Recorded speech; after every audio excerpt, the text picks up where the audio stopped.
आपको नहीं इन्होंने जब वॉर के टाइम में कहा था कि भाई हमारी फौज ज्वाइन करो, कुछ ऐसे गए थे अपने इंडियन गए थे, लड़े थे। अच्छा हाँ, शहीद भी हुए थे। इंडियन लड़े हुए यूक्रेन की तरफ से। अच्छा। बाकी अपने बच्चे हर महीने यहाँ पे $5,000 कमाते, मतलब इंडिया का 5,05,000 हर महीने यहाँ से $5,000। हाँ, हमारे कुछ बच्चे हैं जो 1 करोड़ कमाए हुए हैं यहाँ पे। अच्छा। वॉर के बाद 1 करोड़ कमाए हुए हैं। अच्छा। मेरे दो दोस्त ऐसे जो 60 लाख कमाए हुए थे। वॉर के 26 को यहाँ आके रुका था एक दिन, फिर वापस गया था 26 फरवरी वापस यहाँ आया। हाँ 22 यहाँ आए थे 2 दिन बाद वहाँ की आया था ट्रेन से। अच्छा।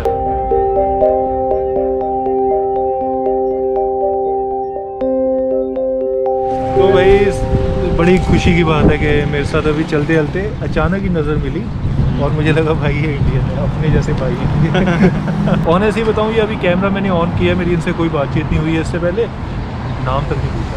मेरा नाम सुमित है। सुमित? हाँ। वेरी नाम है, अच्छा लगा। हाँ। अच्छा लगा आपसे। पहली बार आया? हाँ मैं पहली बार टीम में पहली।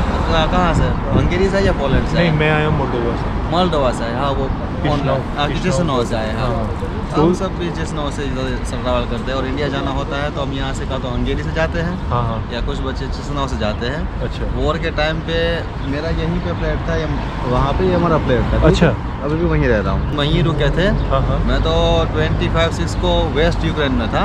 अच्छा। और वॉर के 26 को यहाँ आके रुका था एक दिन, फिर वापस गया था 26 फरवरी वापस यहाँ आया। हाँ 22 यहाँ आए थे 2 दिन बाद वहाँ की आया था ट्रेन से। अच्छा। फिर यहाँ रुका था, फिर वापस मुकाचे हो गए थे, वहाँ से फिर हम स्लोवाकिया गए थे, फिर वापस इंडिया गए थे और कुछ ही वक्त महीने के थे वापस आ गए थे और हम तो वॉर में यहीं रहे थे। अच्छा, 1 महीने में आप यहाँ? 1 दिन में वापस आ गए थे हम सब लोग मोल्डोवा से और हम लोग अच्छा। तो यहीं रहे, तो 3 साल से यहीं रह रहे हैं। अरे धमाके होते हैं वेस्ट साइड में, मतलब सॉरी नॉर्थ और साउथ में होते हैं। मेरे ख्याल से ईस्ट में, ईस्ट और नॉर्थ साइड होते हैं। तो मैं तो जयपुर डोनेट्स्क और सुमी आउटिंग का मैं गया था। मैं सुमी में भी 1 बार गया था। खारकी में मैं 10 बार जाके आ चुका हूँ, बिल्कुल पेरीमोवा के आसपास। अच्छा। और यहाँ तो ऐसे कितनी बार रह रहे हैं तो उतना कुछ खास नहीं है। आ सकते हो तुम यूक्रेन में, अभी भी सेफ है। कीव सेफ है, लवीव सेफ है, वेस्ट यूक्रेन पूरा सेफ है और यहाँ तक गिरोग्राद तक सब कुछ सेफ है। खारकी भी जा सकते हो, उतना कुछ खास नहीं है डरने वाली बात।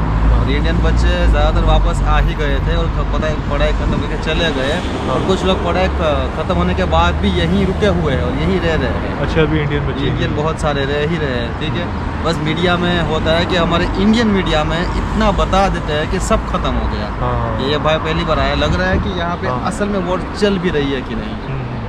अभी वाइब देखो कितना, फिर भी देखो कितना वाइब। बिल्कुल, मैं मतलब कुछ सुबह जैसे अलार्म बजा था। हाँ। सुबह वो एयर अलर्ट होता है, उसका मतलब है कि ड्रोन पूरे कीव रीजन में कहीं उड़ रहा है, कहीं गिर सकता है, कहीं गिर सकता है। तो हम तो बिल्कुल भी केयर नहीं करते, हम तो सो ही जाते हैं क्योंकि रोज का हो गया। रोज का हो गया तो अलार्म।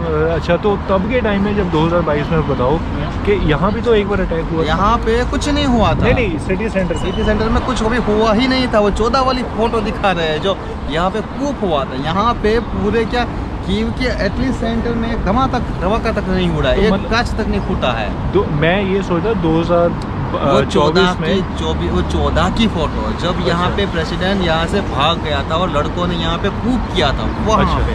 अच्छा। बिल्कुल वहाँ पे। अच्छा, वहाँ कहते हैं इंडिपेंडेंस स्क्वायर और वहाँ पे ये जो फोटो है ना, वहाँ पे एटलीस्ट यंग नौजवान मर गए थे। इसका मतलब कि वहाँ पे यंग नौजवान का खून है, इसलिए वहाँ पे सेलिब्रेट नहीं करते। अच्छा। उस तरफ सेलिब्रेट करते हैं। अच्छा। वहाँ पे कूप हुआ इसलिए उसको कहते हैं हिस्टोरिकल स्पेस कहते हैं उसको। अच्छा। Historical place. अच्छा, तो मतलब इस जगह कभी कुछ नहीं हुआ? इस जगह कभी कुछ हुआ नहीं। यहाँ से कंट्रक्टोवा में कुछ हुआ नहीं, यहाँ से वहाँ पे कुछ हुआ नहीं, शुलियास्का में कुछ हुआ नहीं। यहाँ पे एक वक्जाल में हुआ था और ज़्यादातर होता है नीवकी ल्यूपियानिस्का में जहाँ पे मिलिट्री बेस है। यहाँ तो यहाँ कुछ नहीं। मैंने भी वही देखा है कि अक्सर जो ज़्यादातर बहुत आउट ऑफ आखिरी स्टेशन होता है ना, जहाँ पे मतलब कि है कि बिल्डिंग थोड़ी खुली है। यहाँ पे क्या है कि एक से बिल्डिंग एक कवर है, तो यहाँ पे कभी कुछ हुआ ही नहीं। खतरा भी ज़्यादातर वो मिलिट्री बेस पर ही जहाँ बॉर्डर पर नजदीक है। इसका तरफ थोड़ा ज़्यादा है, लेकिन इसका इरपिन उस तरफ थोड़ा ज़्यादा है।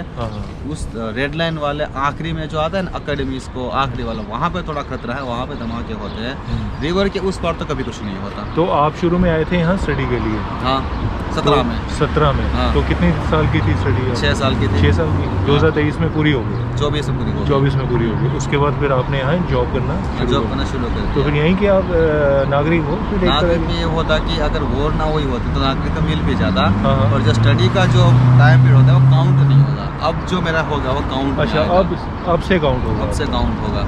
तो आपको नहीं इन्होंने जब वॉर के टाइम में कहा था कि भाई हमारी फौज ज्वाइन करो, कुछ ऐसा गए थे अपने इंडियन, गए हैं, लड़े थे। अच्छा, हाँ, शहीद भी हुए थे। इंडियन लड़े हुए यूक्रेन की तरफ से। अच्छा, हाँ, भर्ती हुए थे। तो उसमें क्या फोर्स किया गया था? नहीं, अपनी मर्जी से गए थे। कोई फोर्स अपनी मर्जी से खुद नाम लिखाया था कि हमें लड़ना है यूक्रेन की तरफ से। गए थे लड़के। तो सरकार की तरफ से कुछ फोर्स हुआ था? यहाँ की सरकार, हाँ। यहाँ की सरकार कभी किसी को फोर्स नहीं करती है। अच्छा, यहाँ की सरकार इनके लड़कों को भी उतना फोर्स नहीं करती है। गाँव में फोर्स करती है कि चलो मोबालिशन है, आप आ जाओ। तो इनको अपनी कंट्री क्रॉस नहीं करने देती।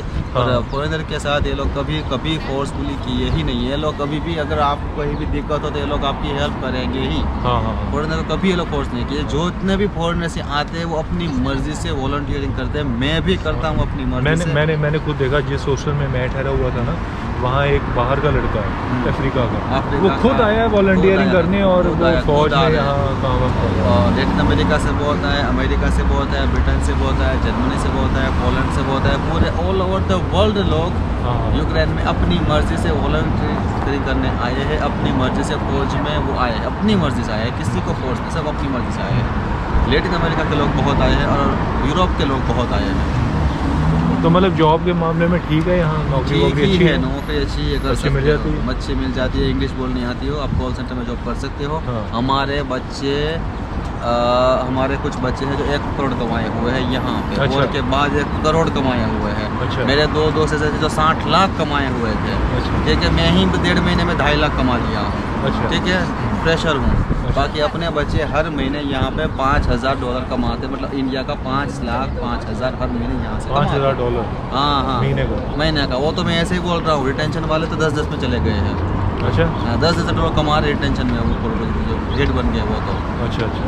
तो मतलब लाइफ नॉर्मल ही है वैसे तो, कुछ इतना वो नहीं है और तो ज़्यादा ही रहेगी यहाँ पे। वॉर के टाइम में भी लोगों ने कंट्री जैसे कैसे भगवान की कृपा से कंट्री संभल गई। अब ये थोड़ा बहुत ये हुआ कि इकोनॉमिक थोड़ी वीक हो गई। वॉर में किसकी इकोनॉमी वीक नहीं होती, इकोनॉमिक इनकी वीक हो गई। यूरोप के नज़दीक है तो यूरोप कुछ होने नहीं देता, कहीं ना कहीं से कुछ ना कुछ जुगाड़ सपोर्ट करेगा। और बाकी लाइफ यहाँ पे नॉर्मल ही रहेगी।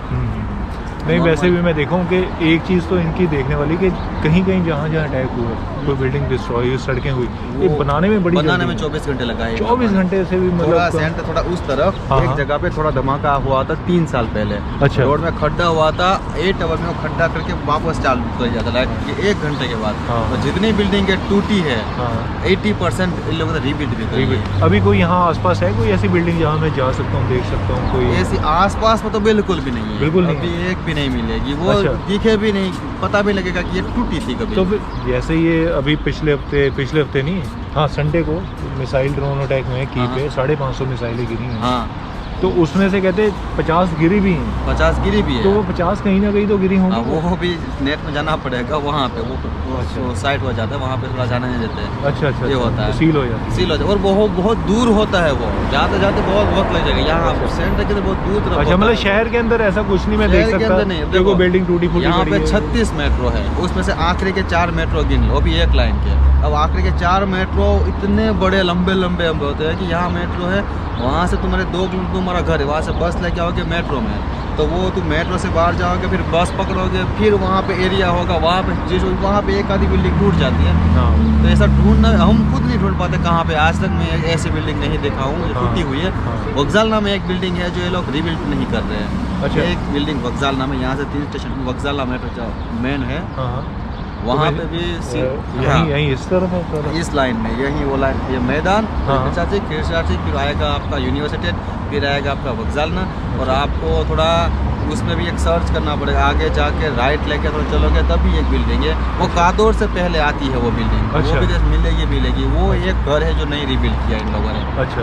मैं ये नहीं कहूँगा कि इंडिया ने डराया, मुझे तो यहीं लोकल यूरोपियंस, मैं क्योंकि आ रहा हूँ बल्गेरिया से, फिर उसके बाद हंगरी गया। फिर उसके बाद हंगरी नहीं, रोमानिया, बल्गेरिया से रोमानिया से मोल्डोवा और मोल्डोवा से। भाई आपके तो नज़दीक कंट्री है, उन्होंने नहीं कहा किसी ने कि भाई आप जाके घूम के आओ, देख कर आओ। वो भी मतलब दिल दिमाग में डर लेकर बैठे हैं कि नहीं भाई बड़ा खराब होगा। असल में वो लोग फॉरेनर को बोलते हैं ना, जैसे कि ये मान लो कि एशिया का देख लिया, इंडिया का, नेपाल का, अगर जा रहे हो ना तो वो लोग इसलिए नहीं बोलते कि मत जाओ, वो लोग शॉक हो जाते हैं कि आप इसी में कैसे जा रहे हैं, मतलब कि वो अलग नज़र से देखते हैं हाँ। कि ऐसे चीज़ में आप वहाँ घूमना चाहते हो तो मतलब एक अलग तरह की फीलिंग आती है। हाँ। जब हम नए नए आए थे तब जब मेट्रो में जाते थे तो मैं अकेला इंडियन होता था, हाँ। हम एक दो दोस्त, कभी कभार शॉप से पानी भर जाते थे तो वो देख के बोलते थे कि आप यहाँ पे क्या कर रहे हो, अब यहाँ पे क्या करें। वो ये सोचे कि आप अभी भी नहीं जा रहे हो। हाँ। यहाँ तक कि इंडियन एम्बेसी ने एडवाइजरी दी थी 2022 सितंबर में, ऐसे 3 साल पहले, कि जितने बच्चे हैं इमीडिएटली कीव तो छोड़ ही दो और आप चिस्नुआ या वेस्ट चले जाओ, यूक्रेन छोड़ ही दो। तब भी हम लोग नहीं गए, मतलब किस तरह चले गए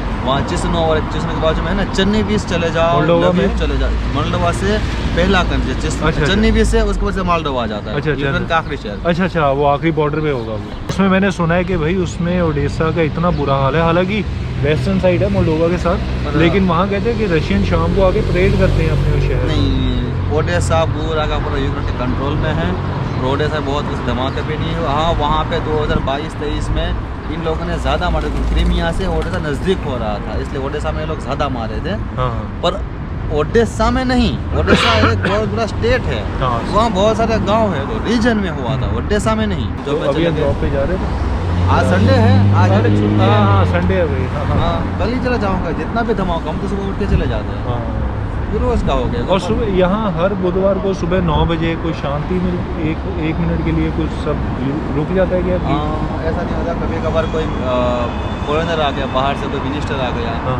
यहाँ से या किसी की बॉडी वापस आई तो यहाँ से निकल रही है, मतलब कि सोल्जर की मरी हुई बॉडी निकल रही है, हाँ। तो तब शांति आ जाती है। वो अच्छा। कभी कभार इमीडिएट कभी भी हो जाता है, या फिर कोई बड़ा नेता आ गया।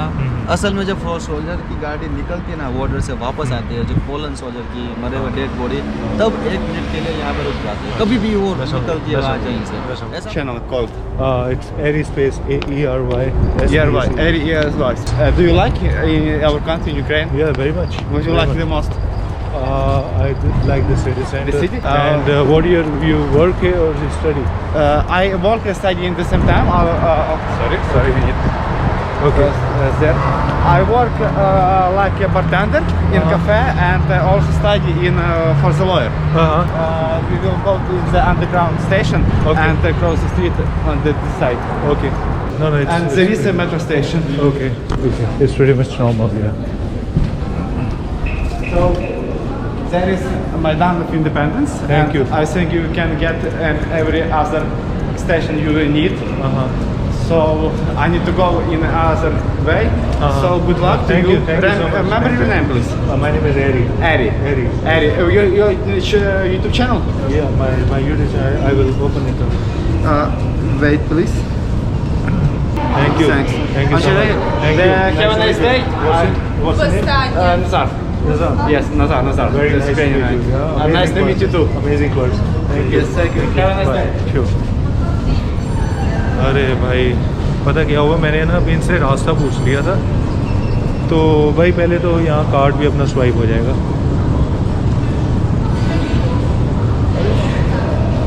नहीं हुआ?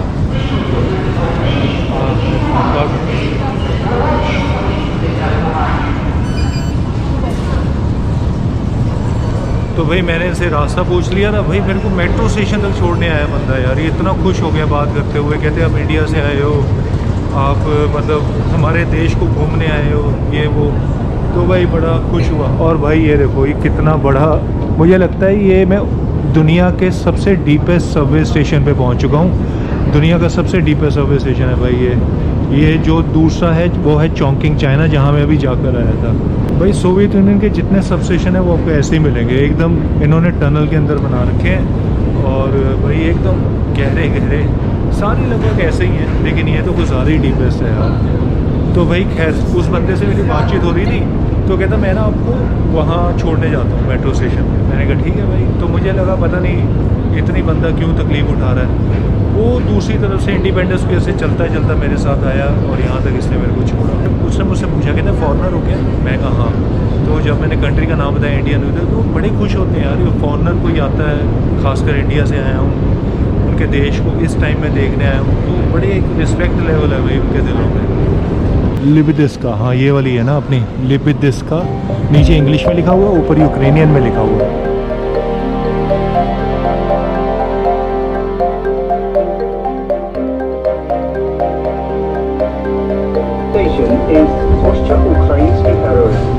तो आ गया जी अपना ओशन प्लाजा मॉल, इसके अंदर है अपना रेस्टोरेंट और वहाँ से हम करेंगे अपना खाना। दोबारा अपने रेस्टोरेंट पे पहुँच चुका हूँ और आज इनके पास ना बीन्स हैं, तो बीन्स करवाई हैं मैंने और चावल करवाए हैं। तो ये दोबारा मेरे को 120 का दोनों मिला के चीज़ें पड़ेंगी। तो भाई खाना वहाँ से लाके यहाँ बाकायदा माइक्रोवेव में हीट कर सकते हो। और भाई चावल तो मैंने अंदर रख दी हैं और इसके बाद ये जाएगी सब्ज़ी, और सब्ज़ी भी आप हीट कर सकते हो और यहाँ बैठ के कुर्सियों पे आराम से खा सकते हो। तो मॉल का इनका ना थोड़ा सा हिसाब किताब ऐसे ही होता है, इनके बाहर के देशों में खाना वाना लेकर यहीं कुर्सियों पर बैठो, यहीं खा लो। इन्होंने स्पून भी दे दिया था। तो कुछ यहाँ से शॉपिंग करते हैं, फिर चलते हैं अपने घर की तरफ। मुझे लगता है यहाँ से ना इनका ओल्ड टाउन शुरू हो चुका है। सबसे बड़ी निशानी तो ओल्ड टाउन की है कि देखो नीचे ज़मीन पे ये जो पत्थर वत्थर टाइलें बदल चुकी, मतलब कंक्रीट की जगह आ गया है ये मार्बल टाइप के पत्थर।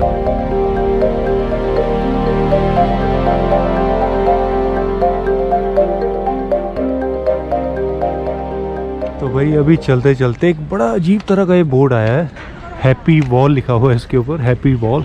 और भाई ये अलग अलग कलर की एक्चुअली बनी हुई है खिड़कियाँ। अब मैं आपको दिखाता हूँ इसमें क्या है। जैसे ये है ब्लू कलर भाई, तो ब्लू कलर में लोगों ने अपने मैसेज डाल के रखा हुआ, ये बाहर मैसेज डाला और इसको बंद कर दिया बस ऐसे ही।